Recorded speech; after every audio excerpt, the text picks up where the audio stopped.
Hello and welcome to live event number 14. My name is Jeff Rolka. Baker's dozen for 13 was the best thing I think I had for the numbers. 14 seems like it should be significant in some way, but I'm not entirely sure in what way that would be. I only have a few questions that I saved over from throughout this week, so the chat is definitively open. There have been just so many wonderful, wonderful questions that I am looking forward to seeing what we get this afternoon, evening, morning, wherever it is you happen to be. I promised this person who wrote in that I would immediately dive into this particular breathing warm-up exercise, and so I'm going to do that right now. But by way of getting started, thank you for joining us this evening for the live event. The chat is open, so please say hello, type in your questions, comments, whatever you got. We are here for the next hour to field questions and hopefully help. Thank you for watching both today and in general on the channel. And if you've chosen to subscribe, I thank you for that as well. And if you haven't chosen to subscribe yet, I hope that you will choose to do so. Good morning, Susan. All right. And good afternoon to you, JC's Radiant Ray. And Japadogi, hello, welcome, welcome. All right, so I promised this person I would do this. I want to give a shout out to a colleague of mine in California, Megan Dibble. This warm-up exercise doesn't appear in the normal videos of the channel because I learned it when studying with her, and I feel like it's kind of her spiel. So, but it's a really, really neat exercise. It starts off with a tongue roll. So like that's like the arriba, that sort of a thing. So you do one of those, then a big P, then a T, then a K. And I have to watch the mic here. Hopefully I'm not like exploding out of your speakers over there. So that sequence, you do one each and it repeats twice. So you go, and it's you really, really want to go for it. I'm not sure if it's reading through the interwebs, but I'm taking a breath like after every iteration of that. So that's the first half of the exercise. The second half of the exercise is a sequence of partially phonating consonant combinations that works from the top solar plexus all the way down to the pelvic floor. So you want to just feel those muscles engaged deeper and deeper and deeper as you go through the exercise. It starts with the S, so S, S, S, S, and then sh, sh, sh, sh, sh, and then a German H, and it ends with an FT, and it's longer by a long shot than anything else. So when you put all of this together, you get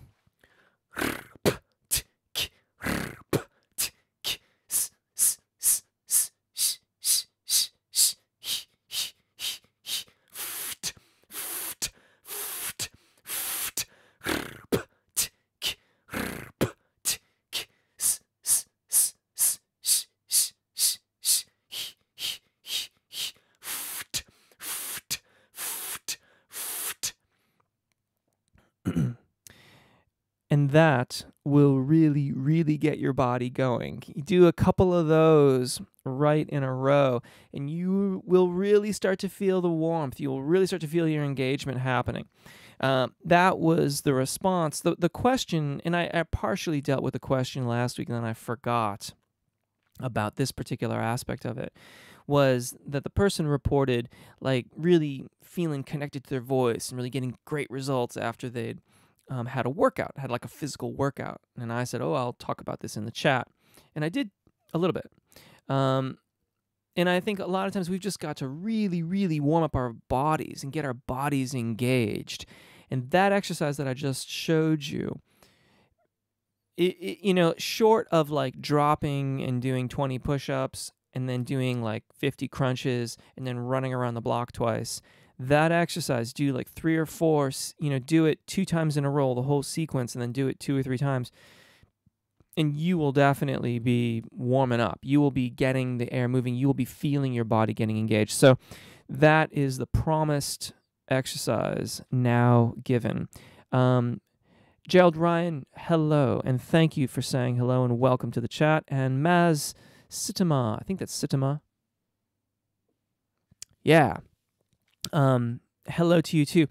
Susan Taylor, the rolling of the R's, that does come up from time to time, and you know, you could substitute a couple different things if you wanted to. You could do two P's. If you wanted to, you could do like a really, really short lip roll with or without the hand. I mean, I'm a big fan of the hand. Or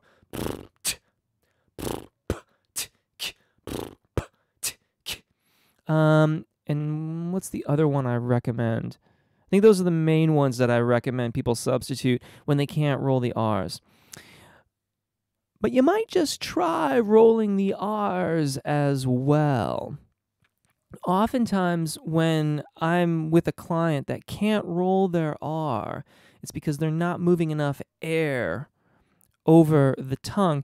And you see, the thing is that if you try to like wiggle your tongue, it doesn't work. That's not how a rolling R works. A rolling R works by having it flexing slightly against the roof of the mouth, but only enough to put it back in place after the air sneaks past it. So when I'm doing that, I'm thinking to myself, put my tongue up. I'm trying to press it to the roof of my mouth right behind my front teeth. Like not exactly behind my front teeth, but like, you know, by the bony ridge there. And then I'm blowing a lot of air out. So maybe that will help. Give that a shot and see if you can get it going. And thank you for writing in and thanking me for the exercise. You're very, very welcome. I think it's a really, really great exercise. Do keep in mind that you want to be well upright, expanded, engaged, all those other things that we do when we're working on breath work. That all goes along with that exercise. So be sure to be upright and engaged and open and all of that.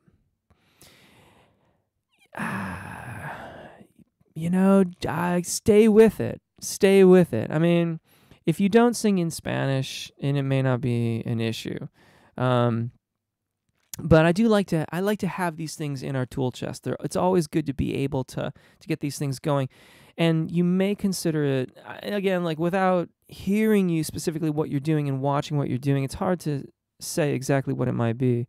But again, oftentimes it's this coordination of keeping the mind set on pressing the tongue towards that bony ridge behind the front top teeth and moving a lot of air. It's a lot of air, right? Think of it more like a cough to start with. You may only get it like a few little rolls initially. Just a little bit. Yeah? It's already midnight in the Philippines. My question is what the do's and don'ts before and after singing. Thank you very much. I appreciate the fact that you've waited up until midnight to chime in here. Okay, do's and don'ts before and after singing. Can be different for everybody, I think, for one. And I think time frame is worth mentioning here as well, too. Do, on a daily basis, practice. Even if you've only got 5 to 10 minutes, do it. Do your practice. Prioritize, if it is that short, then prioritize the skills that are coming up for your show or whatever it is you're working on. So if you know you're singing something that's in a low register for you, and you only got 5-10 minutes, prioritize low work. If you've got high stuff, you only got 5 or 10 minutes, you know, warm up properly, but then work that zona de passaggio, secondo passaggio area. I don't recommend alcohol consumption around singing. Some people don't mind it. Some people insist upon it. That's a very, very personal decision. But the way that I look at it is that the thyroarytenoid muscles and the cricothyroid muscles are incredibly small. And what does alcohol consumption do? Impair fine motor skills. These things don't work well together, in my opinion. So I choose not to imbibe when I know that I have to sing. I also don't drink anything hot if I know that I'm going to be singing. Make the time to warm up before you have to perform.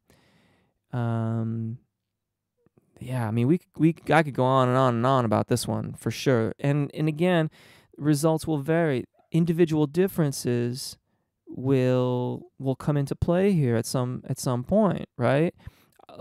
Taking myself for example, I don't eat spicy foods when I know I've got to sing. I didn't eat any spicy foods before warming up to do our event tonight. It doesn't work. It doesn't work for me. I didn't drink anything hot. I didn't drink anything terribly cold. This is just water right out of the tap. It's a little bit on the cool side, but not terribly bad. But mainly do take really good care of yourself. Do eat well in advance of a gig, especially if you eat like really heavy things, or choose to eat lighter. Get good rest if you can manage it. Get really, really good rest. That is often overlooked.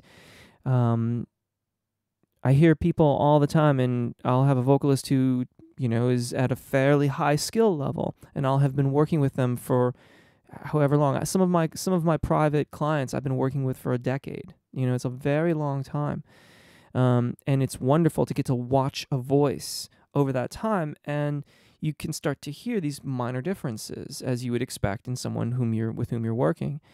And I might start asking questions like, last week you were really, really on this. What's different this week? What's happened?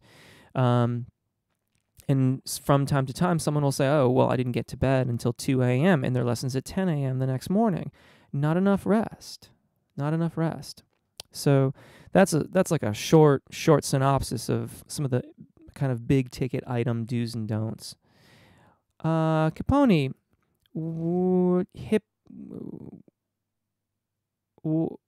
I don't know what that first bit is. Question, why do ahs mostly distortion? I'm going to take that as distort. I know that when I have slime on chord vocals, I am slime throat.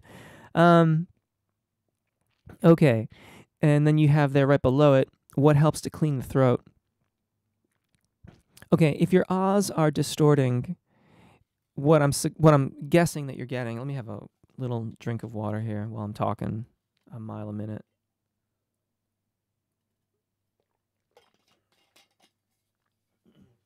I always have to I always feel kind of like strange about always putting the cap back on, but there's so much like electronic equipment around me that it would be bad if I spilled that. So if your ah is distorting, what I assume is happening is something to this effect. Like, and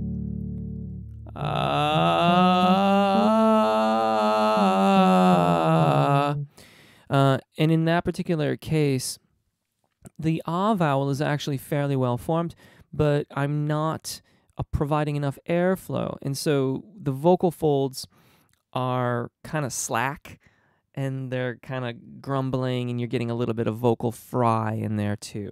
So if I just engage a little bit more fully,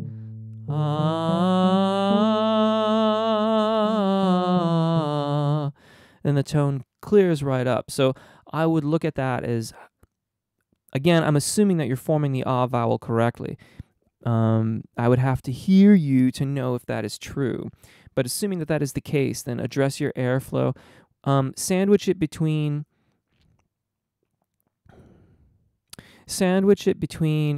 an A and an oo. So find some exercises or play the piano, whatever, and sing A, ah, oo, A, ah, oo, and see if that helps you stay more aligned with those vowels.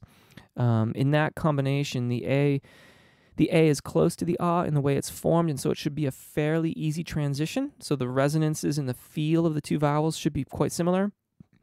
And I'm plugging oo on the end of that with the idea that knowing that the oo is coming, you're going to stay a little bit further back in the aural cavity as you sing it. If you got slime throat and you just need to clear the throat, water is going to be the best thing, and a very, very gradual warm-up well in advance of when you have to sing. So if you've got to sing at 3 in the afternoon, start your warm up at 1 or 1:30 if possible. If that is inconvenient, you might just kind of surreptitiously hum around the office or the hallways or whatever it is you happen to be. But if you've got a lot of phlegm, warming up in advance can be a very, very crucial element to getting that off the vocal fold in time for the performance. You will hear me do that from time to time, or kind of breathe hot air over the vocal fold to try to loosen things up if I haven't been singing. But those are those are sort of more extreme ways of dealing with it when you haven't warmed up properly.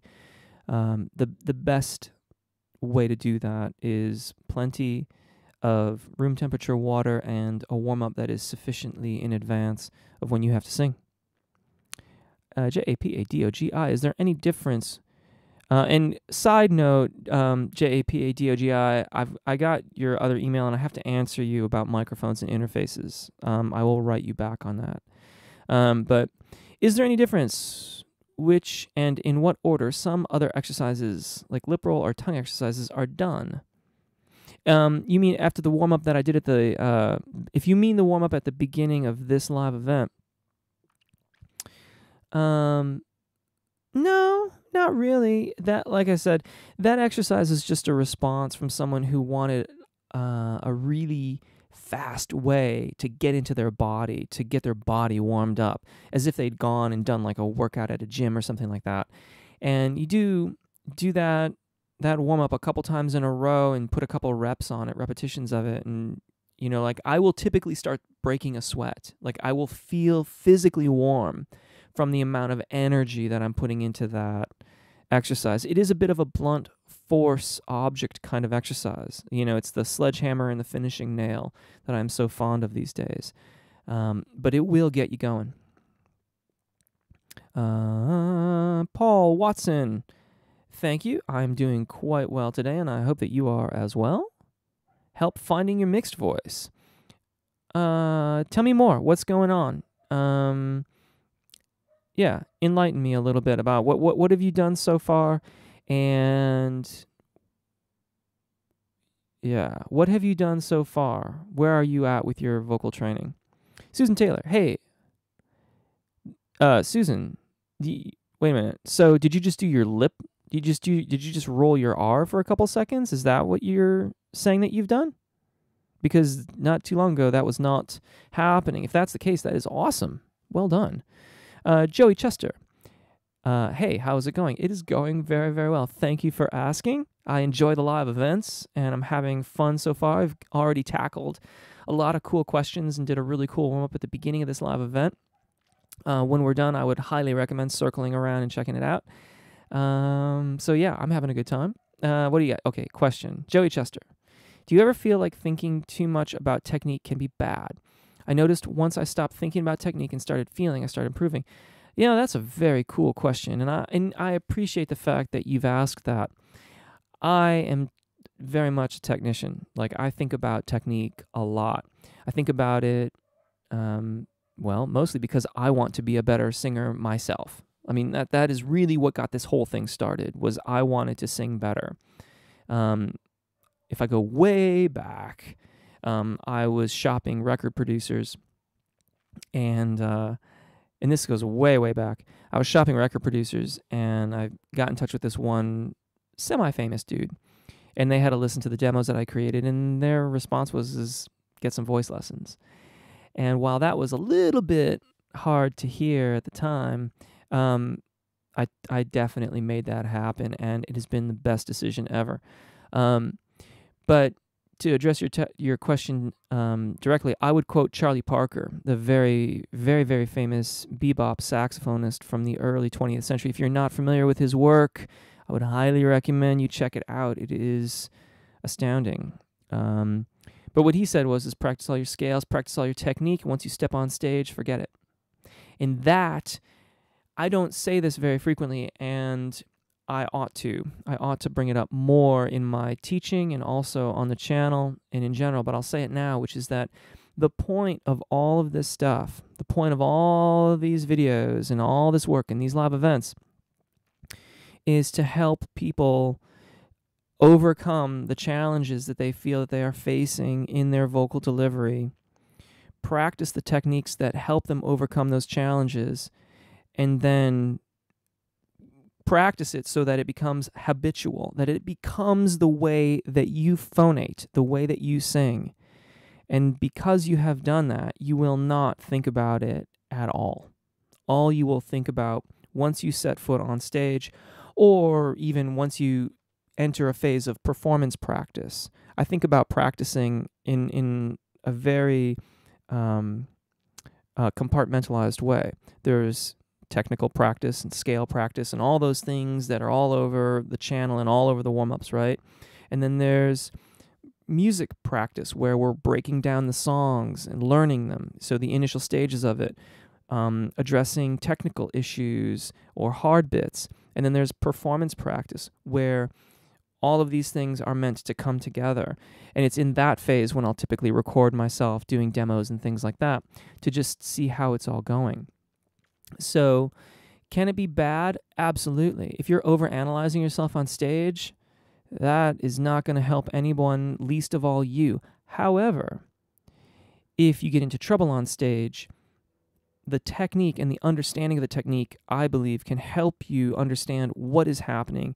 Do a very, very fast mental scan of how you are performing, address the issue, and get back into, the music, the performance, all those things that make a great presentation great. So that's how I think about all this stuff. J. Quinn Official. Thank you. I'm glad that you like the lessons. Ask you how to find my own voice, or your unique voice. Very cool. Very, very cool question. In order to do that, you're looking for release. You're looking for release of the vocal fold. So if you're trying to force your voice to do anything, then you are not allowing the natural resonances of the soft tissues in the oral cavity to do their thing. And it's when those soft tissues are doing their thing that you will most embrace your unique voice. So by way of example, if I'm singing here, we, and I'm really like forcing that E to be an E, or I'm trying to be really, really loud, we, I'm putting so much pressure on the vocal fold. I'm having to engage a lot of muscle action in the oral cavity, and it's tamping down the natural resonance of my voice. If I back off of it a little bit and take an easy approach to it, we, I get a much more natural response. We. And that is going to start to inform me of how my voice is unique, how it's my own. How will you know if you are on the right path?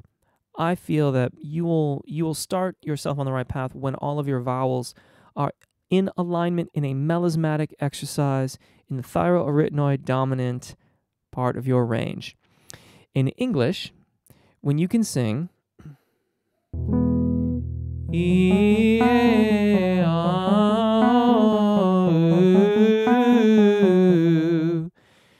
those 5 vowels in that kind of a scale pattern where they're all seamless and legato and connected, and the sound and resonance is similar between them all in your chest voice, and that was my chest voice, then you're on the right track. That is how you're going to find the unique characteristics of your voice and then learn to take advantage of them and expand them, bring them to the forefront, or perhaps even tamp them down so that you can save them for later.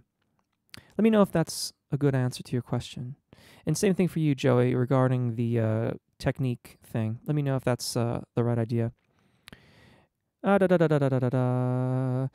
you tell if your vocal cords are inflamed? Awesome question, Joey. Thank you for asking that.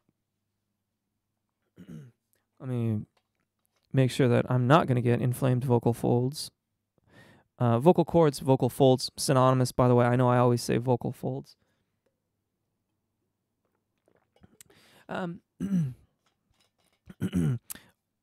A good indication of vocal fold inflammation will be a very, very preponderance of phlegminess. If you're really, really phlegmy, there's a chance that you have some inflammation happening, because that is your body's mechanism to coat the vocal fold and start the healing process. Now, if you're not sure, then you need to know where your secondo passaggio is. Now, for me, it's around F above middle C. So if I'm not sure if I've got issues or something, then I'll try vocalizing into that area. And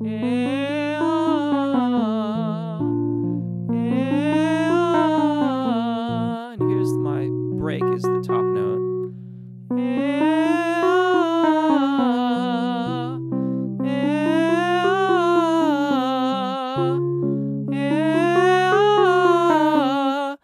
And of course, I sang right past it, I don't know, 3 or 4 times. If you can't vocalize over the secondo passaggio, and normally you can, then it's time to stop singing and take a break. Okay? Something is not right. There's an inflammation, there's too much phlegm. Usually phlegm won't do that to you, by the way, but I suppose it can. But yeah, if you can't vocalize over the secondo passaggio, then something is not right, and it's possible you have a bit of inflammation. Take some rest time. Take a little R&R.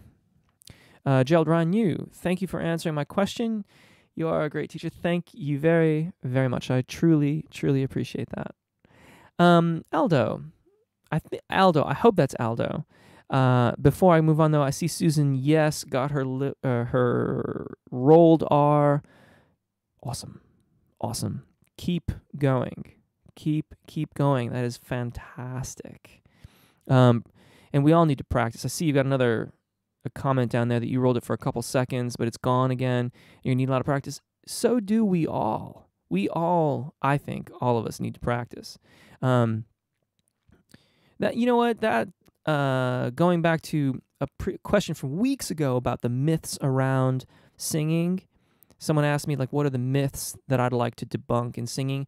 And I said I was going to hold that as an open question. Here's one, that we don't need to practice. There's technique, like any other instrument. We need to practice, like any other instrument. There's always going to be some minor percentage of vocalists who claim that they don't practice. But I'd like to watch them and watch their vocal stuff for a week and see, you know, if they really truly are just walking on stage without ever picking up a piece of music and without ever practicing it. So practice is part of our ritual. It's part of what we do. I want to do a 30-day practice challenge, but I haven't figured out exactly how to do it.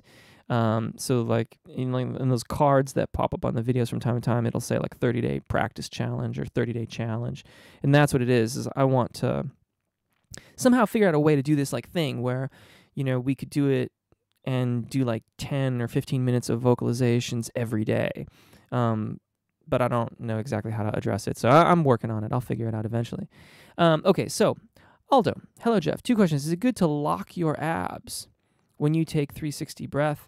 And if we warm up in the morning, it lasts all day? I assume that's a question. Okay. So 360 breath. You know, when a question was asked about the 360 breathing method a couple weeks back, and when I addressed it, I think I'm thinking about my response to that. I think I could have done a better job with my response, because I think that perhaps a better way of putting it is that if we think about breathing forward and sideways and backwards, I don't feel like we're actually taking into consideration the musculature and the geography of the anatomy of the breathing mechanism and where everything is located. So in a 360 sense, yes, the abdominal muscles are engaged, the rib cage and intercostal muscles and oblique muscles are, working and engaging. Muscles in the back are working and engaging. But it's not as if air is going all those different ways. The lungs are contained in the rib cage. The diaphragm is way high up. It connects to the sac that your heart is in. It's very, very high. So most of the structures that we use to quote-unquote support our singing voices have very little to do with the lungs at all. The lungs are much higher up. the abdominal muscles, the intercostal muscles, and the oblique muscles are working to engage with the diaphragm to cause a reaction in the diaphragm. The diaphragm is an involuntary muscle. You cannot directly control it. You have to use surrounding muscle groups and postures in order to influence its behavior. So I don't teach 360 breathing the way that it is commonly represented. If you search for that online, I teach the Passaggio breath management system, and there's a video on it that I would highly recommend you check out. I think if you do a search on my channel and just type in Passaggio, it'll pop up. But in either case, in either the 360 breath or in the Passaggio method, should your abs be locked? No. The breath is dynamic. Different amounts of airflow over the vocal fold are required at different ranges. So down here, for me, is a different amount of airflow than Now, truthfully, the amount of engagement abdominally that I'm utilizing is rather consistent. We're not talking about the difference between like 40% and 80%. We're talking the difference between 55% and 60%. But it's not locked. It's dynamic. And the other question, if you warm up in the morning, does it last all day? Some people say it does. I do not find that to be true. However, I do find that if I warm up well or practice in the morning, then I can usually do just like a short little warm-up before I have to sing. But then there's all sorts of ifs and ands and buts that come into that too. It depends on what I've eaten. It depends on what I've done. There's so many different things that go into play there. But if that's the only time you're going to have to warm up, by all means, take it. You know, if you know you got a gig at 8 at night, but your warm-up's going to have to be at 10 a.m. because you got other stuff all day, then do it. Better to do it than to not do it. And yes, that's Susan Taylor regarding her rolling of the R's. Again, congratulations. Capone.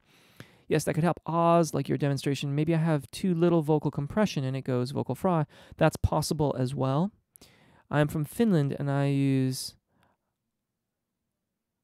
wah. Interesting. Okay. Try this, Capone.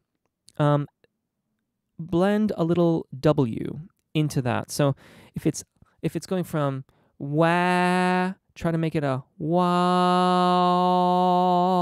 You might exaggerate it a little bit and see what effect that has. So A-W, like aw. I'll type it in there. It didn't work. There we go. That sort of a thing. And see if that helps you stay on the vocal fold a little bit more firmly. Susan Taylor. All right, I read that already. Greg's Life 7. Greg, right. In my work to find my cricothyroid dominant range, often I find my tongue tenses under my chin. Yes. Okay, cool. Got a really, really cool exercise for this. It is predominantly about awareness. So, yeah, okay. Knuckle. I'm not sure if this is in one of the videos or not. It might be. But, yeah, maybe not. So, if your tongue is getting tense, it's almost always related to the tongue root muscles. What you can do is you can put a knuckle, and you don't want to be like, you don't want to jam it in there, but you want to be kind of firm, right? Like little firmness. And I'll lift my chin so it's right here. There's some soft tissue right there. And what that knuckle will do is it'll make you quite aware of how much you are tensing the tongue root muscles. So if I sing, and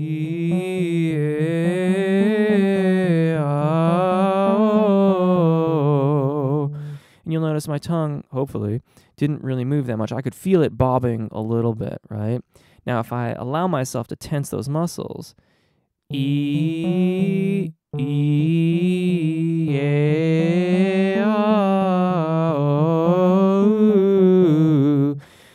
can make you aware of where the tongue tension really, really is and can help you to release it. The other thing that you can do in conjunction with that is to grab your tongue and pull it out.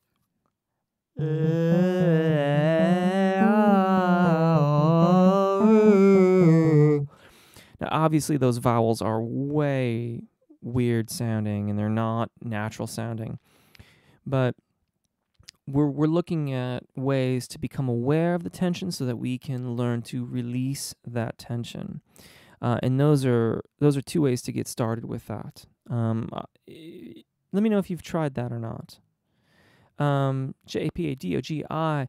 Did Kurt Cobain get his vocal tone by good technique or / straining? Or that was just his natural voice? I mean about his shouts. He was screaming most of the time. And I don't mean that in a bad way. Like, I just mean that was what he was doing.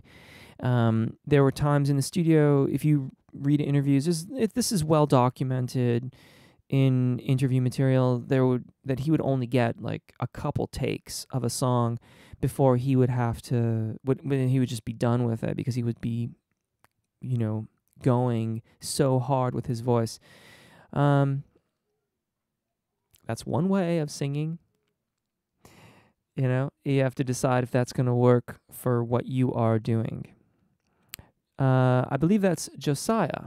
Please correct me if I am pronouncing that incorrectly. Josiah Parks. Do you have any exercises that help transitioning from chest voice? Absolutely.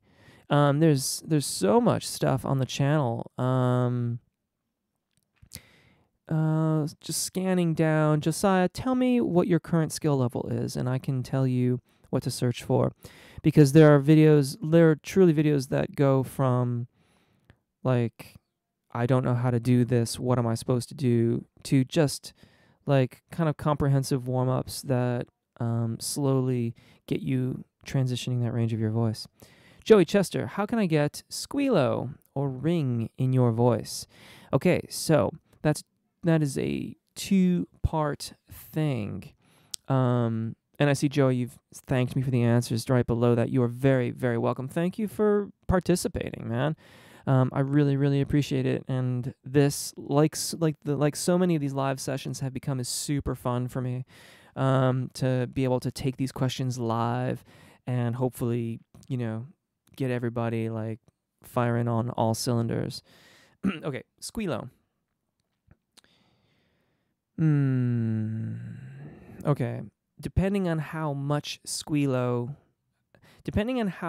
poorly adducted the vocal fold is, there are a variety of exercises that you can employ that can increase squealo, all right? And squealo is how well the vocal fold is meeting. The most common one that I do not recommend most of the time is that nay thing. Nay, nay, nay, nay, nay. That is all squealo, right? Very, very bright, very, very, we're really pressing the vocal fold together to make that noise.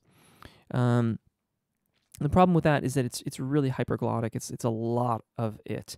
But if you're really, really airy, like you're really, really poorly adducted, they're not meeting very well, then that can be helpful. Beyond that, I like to begin that practice with the E vowel, usually with a we consonant, in a very, very narrow, comfortable range of a person's voice. So, like, if it were me that I was working with, I would probably stick to, like, E flat to F, like a major second, not much. And looking to make that E vowel very balanced. We.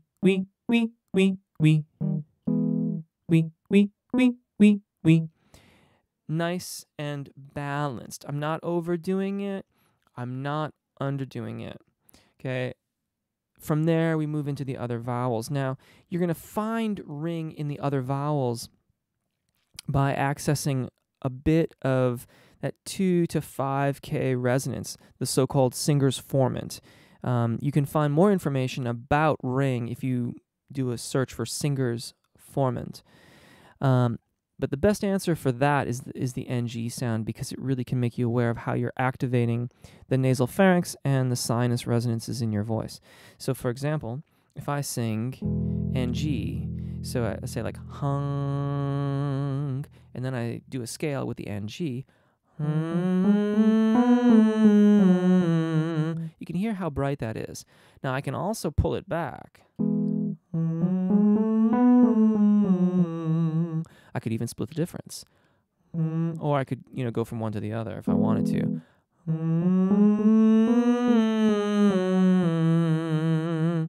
That brilliance that you hear in the NG sound is the ring. And we learn to get it into our singing voices by making a transition.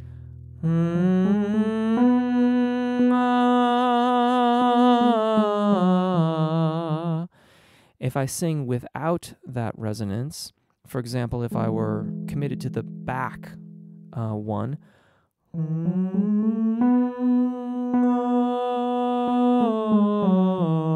you get that very muted tone, which can be cool from time to time, but does not have the ring. And I think, these two things work really, really well together, working to find that nice, well-formed vowel balance and working with the NG sound. You can really find that sweet spot of resonance for your vowels, get them all in alignment, and then work outwards range-wise from there. So we do all of this, we establish it all in the thyroarytenoid dominant range of your voice, chest voice, and usually in a very, very comfortable range, and then move out from there. Da-da-da-da-da. You are welcome for the answers. Maz, Sitama, I've been practicing with earplugs for some exercises. This has really helped me to look out for the sensations of resonance in place of oral feedback. Is this just a placebo, or am I on to something? Yeah, good question. Not sure how it would be a placebo, though. The way to find out if it's a placebo is to record yourself with and without the earplugs and compare the difference. So, do your warm-ups and then pick, 3 exercises and sing them with earplugs and then sing them without and see if there's a difference. If there's no difference, then, one, that's awesome, because we should all, if we're singing with a band live on stage, we should all be wearing earplugs to protect our hearing. Speaking as one who has horrible tinnitus in both of his ears, wear earplugs or get in-ear monitors. Protect your hearing. I applaud you for doing that. And quite frankly, who am I to say what way of exploring your voice and ways of practicing to more fully understand the sensation of resonance and the singing experience for you. One of the greatest assets of working with a private instructor is that they can hopefully utilize and put into play unique things that are going to work specifically for you. That's what I'm always looking for with my clients that I meet with, is what can I do that is going to help them gain a better understanding of their voice. It might be something that I've never done for anybody else. And a lot of those things have become videos on this channel because they worked so well for that person. We all have different attributes. So, yeah, I would do the test, but I don't see why that should be a placebo. If that's helping you understand the resonance of your voices, man, more power to you. Capone, Copain lost his voice many times because of straining, heroin, and tobacco, but he sings purely if he wants it without distortion. Yeah, there are some recordings out there where it's very, very lovely, but he did put a lot of strain on his voice. JAPADOGI, because there's a lot of questions about sight reading, I'm interested about it too. How about playing along videos with sheet music shown on screen in a few different difficulty levels for practicing? Interesting. I will have to give that some thought, but I'm totally open to doing it. The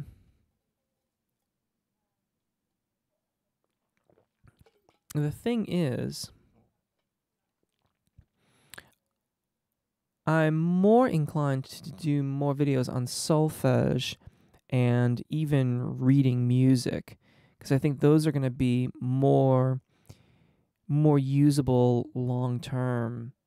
Because, if it's a sight singing video or a sight reading video, once you've looked at the music and then heard the melody, you can't do it again. You have to find you have to find new material, which, by the way, I found this amazing resource online. It's the way U.S. copyright works is that after 70 years, unless the copyrights are renewed, it becomes public domain. That means you can distribute it freely without penalty or anything like that. And so someone has gone through the trouble of compiling this anthology. It's like the 1,000,000-song book. And while like there's tons and tons and tons of really cool tunes in there which are worth singing and studying, it is an awesome resource. It is like for all intents and purposes, a limitless resource for sight singing, because you can flick through it and just find all the stuff you've never ever heard of. I forgot where I found that, but if anybody's interested, get in touch with me via the voicelessonssf.com website, and I'll find a way to share the link with you that way. Aldo, thank you very much. You are very, very welcome. Thank you for participating. J. Quinn Official, great answers. Thanks. You are very, very welcome. J. Quinn Official, I got another one. When I record myself, I hear myself different, but feel like my ear is rejecting it, and sometimes not. Why is that? The question there, the question I'm reading is, what is different? It would be interesting to hear what is different, like when you reject it versus when you don't. Like, what about the rejected stuff is happening? Now, we all do, because of bone conductivity, like the vibratory surfaces in here are conducted in our skull bone, and the internal resonances in the oral cavity are right next to the cochlea, and through the sinus passages, for that matter, are all connected. So we always hear ourselves a little bit different than what comes out. The trick is to get your voice really, really well aligned, and then practice it enough that you become accustomed to it. Usually, I don't really any longer hear a difference between what I hear in my head and what I record. I know that there is a difference, but it's just, I've just been practicing it for such a long time, and comparing and contrasting and comparing and contrasting, that I don't really hear it that way any longer. So I think step one for what you're asking here is to figure out what is it that you're hearing that you like, and what is it that you're hearing that you don't like. Reconcile those things so that you get the good stuff, and then practice it so you're getting consistent results, so that you're always getting the good stuff. Capone, breathing exercises are a waste of time for singing. You have to, I'm assuming that means save time doing singing. Too much air for singing is bad. It needs only so little air. Am I right? Well, I don't agree with that, but you could certainly find a lot of people that would agree with that. It seems pretty clear to me in my practice that for me to sound the way that I wish to sound as I ascend, I need to have more air flowing over the vocal fold in order for it to remain released. If I do not have that airflow, it does not remain released, and I may still get the pitch, but I will get it in a fundamentally different way. It will almost certainly not connect, and by connect I mean sound similar to my chest voice if I'm in my upper register. So I don't agree with that statement. There are other schools of thought about that would agree with that. Joey Chester, Jay Quinn, you hear your voice different because the sound vibrates. Yeah, exactly. My hat is off to you, Joey Chester. Right. Gerald Ryan New, what age older men voice go down? 40 or 50 years old?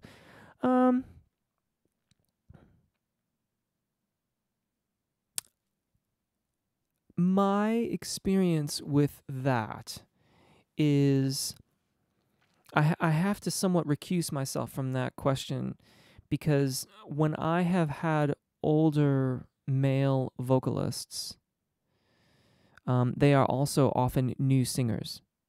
So I have not, at least as I'm sitting here thinking about it right now,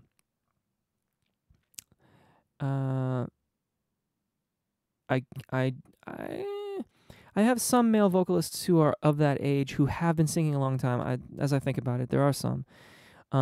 They haven't had their voices go down, they have reported more challenges singing in their upper register. Of course, quite famously, Pavarotti, canceled a lot of shows later on in his life and had to stop singing certain pieces of repertoire because his range was diminishing. But we're talking about someone who's not singing a high C. Yeah, that's right. That's high C. Who's backing off of a high C.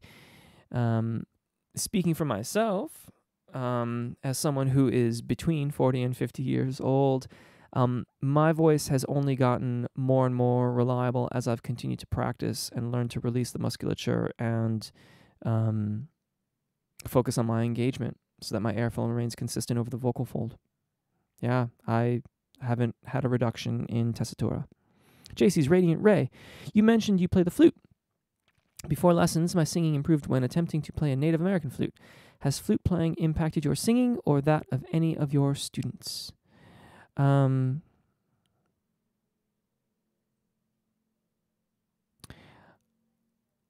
think it's actually the other way around. I think singing has had more of an impact on my flute playing than vice versa.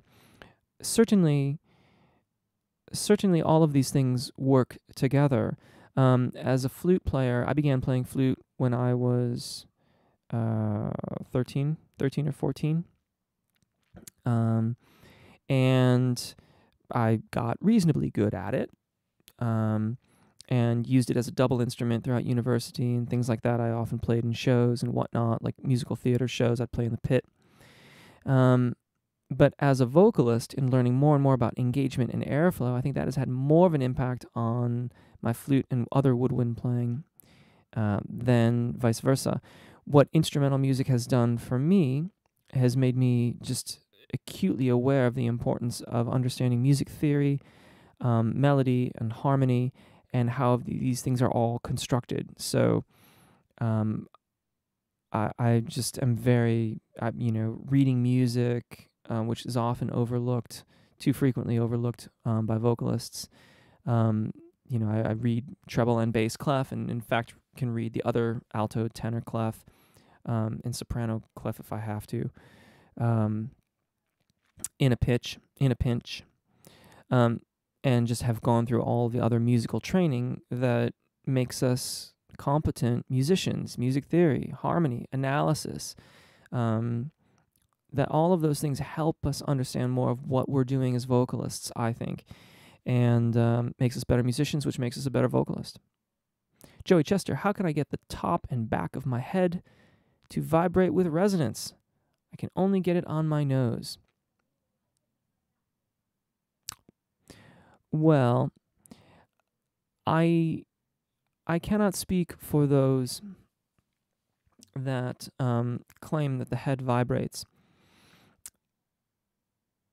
But most of the time, when I have been directed to, think backwards or think about a resonator that's 18 inches in front of my forehead, it's more about directing airflow constructively in the oral cavity and the soft tissues therein. So think more about the nasal pharynx, but more than that, and I'm not sure if it was your question or someone else's question, but that NG exercise. So you say like bang, no, hung is a better one. Hung. And that lifts the rear of the tongue and all the air comes out the nose. Hung. By directing it forward, you can really get a sense of that front mask resonance. By directing it back,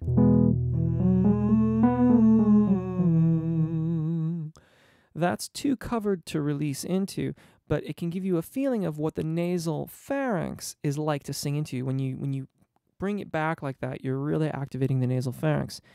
And when you release it,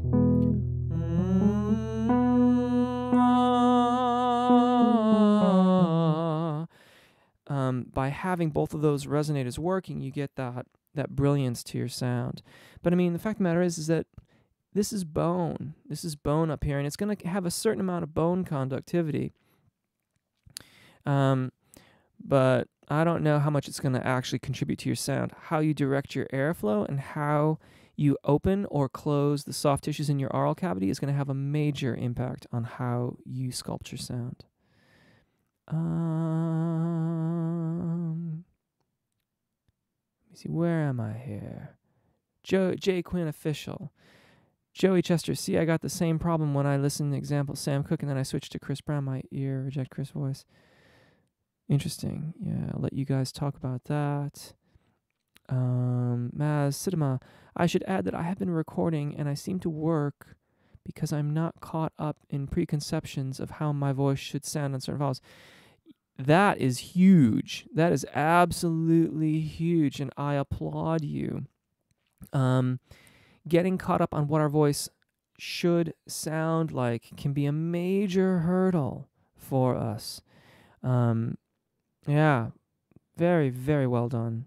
Josiah Parks, I've seen your video on this transition before. I think it was, yes, that is the one, but I was curious if there were some more exercises I could do to make this transition more reliable on a more intermediate level. Excellent. Okay, very, very good question. Thank you for clarifying.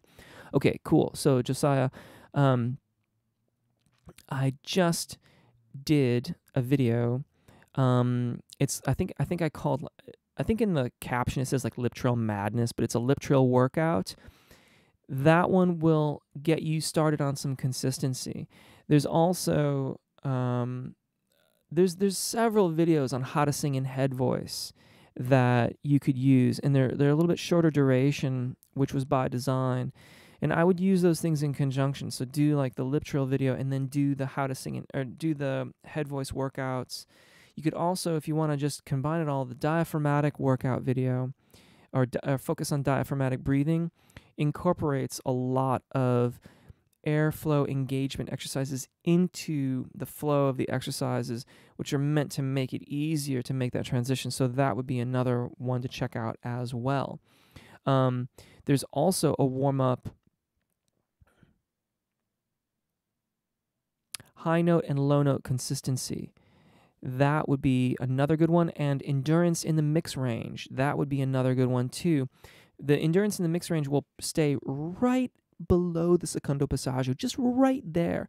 Because oftentimes, if we're inconsistent with the vowel formation right below the secondo passaggio, it doesn't make a good transition. So we've got to even that out. So check that. That was actually like a dozen videos.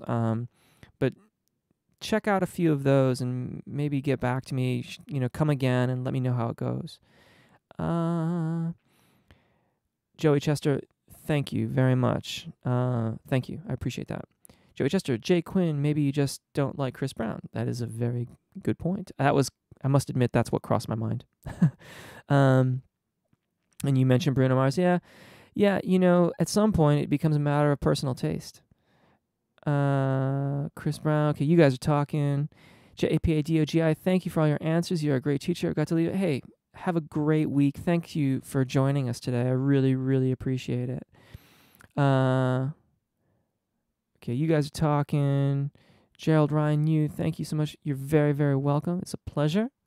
J. Quinn Official, Jeff, why do my ear reject the second voice I listen to? I don't know. I'm not sure what that question means. Why do I? Yeah, we're almost out of time. I'm afraid that you might have to clarify that next week. Adam Lambert, how to sing high notes. Sir, please. There's quite a few high note videos on the channel. Maybe. Yeah, check out the 3-part series. The 3-part series is a great place to start. It's a really, really great place to start. It seems as if things are quieting down. Oh, Joey Chester, Jeff, I was only able to feel it when I tilted my larynx and sang my highest notes as loud as I can. I also could add distortion at will on any note. That's awesome. That's really, really fantastic. That, to me, would suggest a really, really refined sense of release around the vocal fold. And that's excellent. By all means, keep it up. It may be that at that range,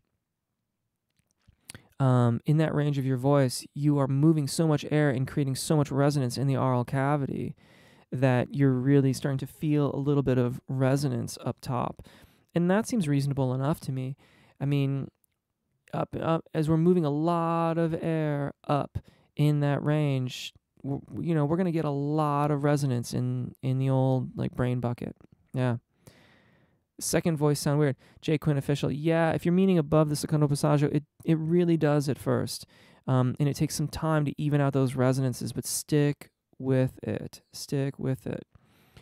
Masitama, thank you. You are very welcome. Yes, I know. It's finally summer, isn't it? After all the like gray, not very nice, cold, rainy weather. My body doesn't really know what to do with it. It's so hot. I'm working on Joey Chester, no pain. Do I teach distortion? I've been thinking about how I can implement that in a video, and I haven't done it yet, but I am thinking about it. And you listen to 12 minutes, you feel like it's great. Well, maybe you just need to warm up. That is often the case. Like, but that will happen faster for you for sure. Folks, I'm afraid I have to go this evening. I know I ran over last week, but I can't do it this week because it's my daughter's birthdays, so I have to go. But I didn't want to miss this, so here I am. But thank you. I'm going to take a screenshot of these last questions here so that I can address them next week. But I hope to see you all then. Thank you so much for watching. Do consider subscribing if you haven't yet. And thank you so much for joining me this evening. Take really good care of your voices. Enjoy singing, and we'll see you next week.